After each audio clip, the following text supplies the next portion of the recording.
Hello everyone, I'm Justin. Welcome back to the channel. Today I'm going to do a loadout of my gear from my recent long distance trail with wild camping in Scotland of the East Highland Way. And I've done a couple of these gear loadout videos before, but on those occasions of the coast to coast and the West Highland Way, I wasn't actually camping or carrying sleeping equipment and that.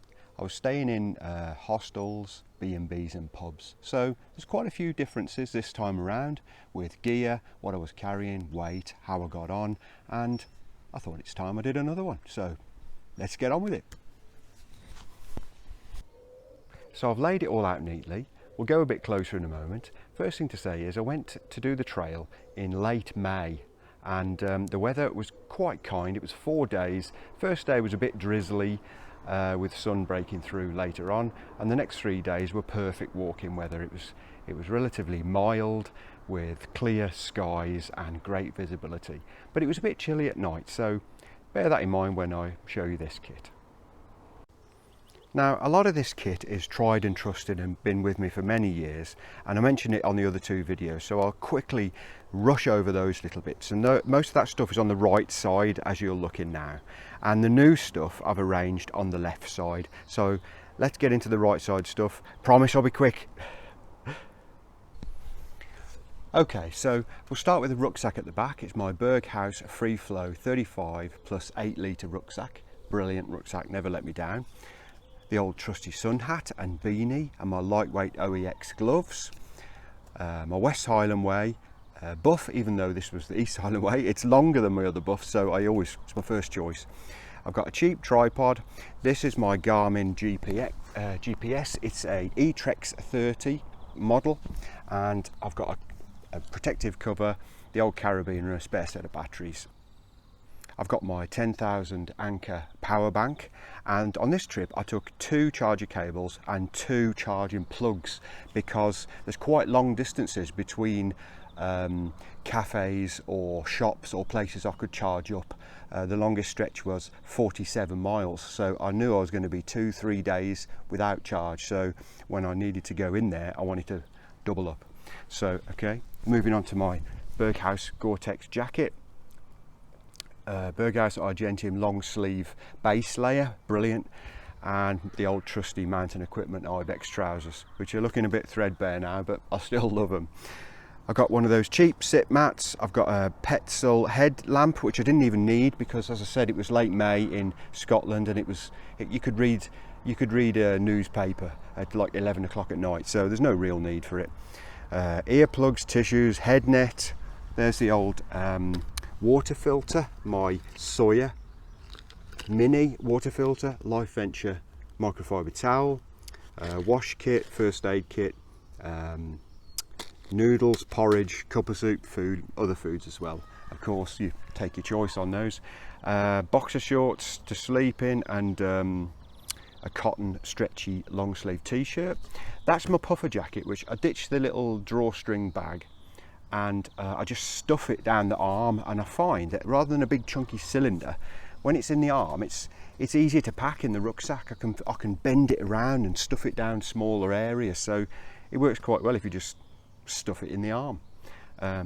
Lanshan 2 Pro tent, I've done enough videos on that. If you haven't seen those, go and have a look at those.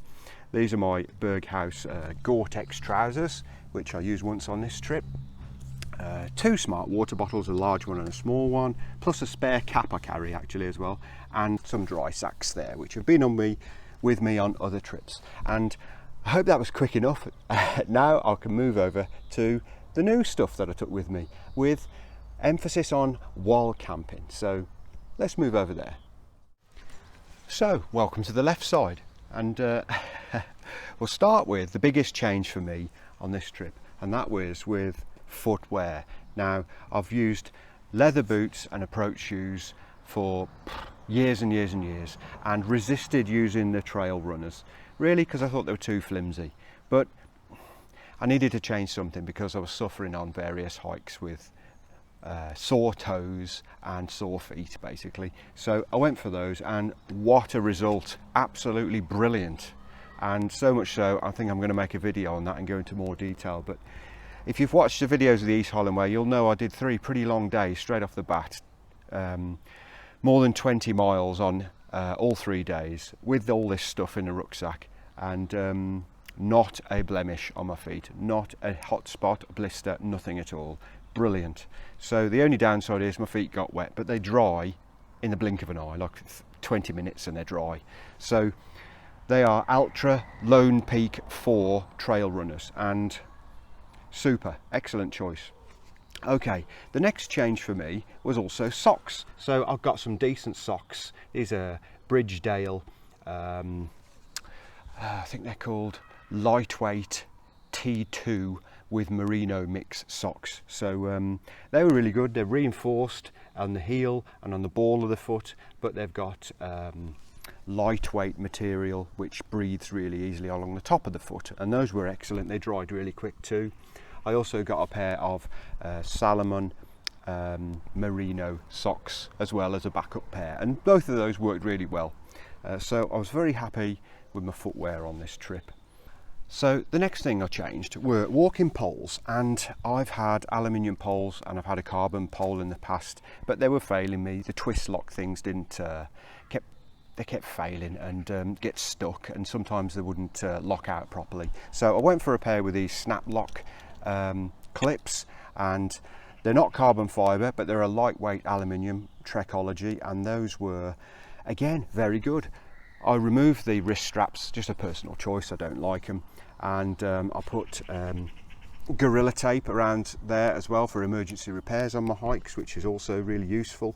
And those were really brilliant. Again, an excellent choice, very affordable from Amazon, and another successful kit upgrade. The next section that I focused on was my sleeping system, because I've been cold on various hikes when I've been camping before, and I wanted to address that because I needed my rest for better performance when hiking and make it more enjoyable. So there's 3 things that I did, and the first thing was I upgraded to a Thermarest Neo Air X Lite sleeping mat, which is again not cheap, but it's brilliant. It's so warm.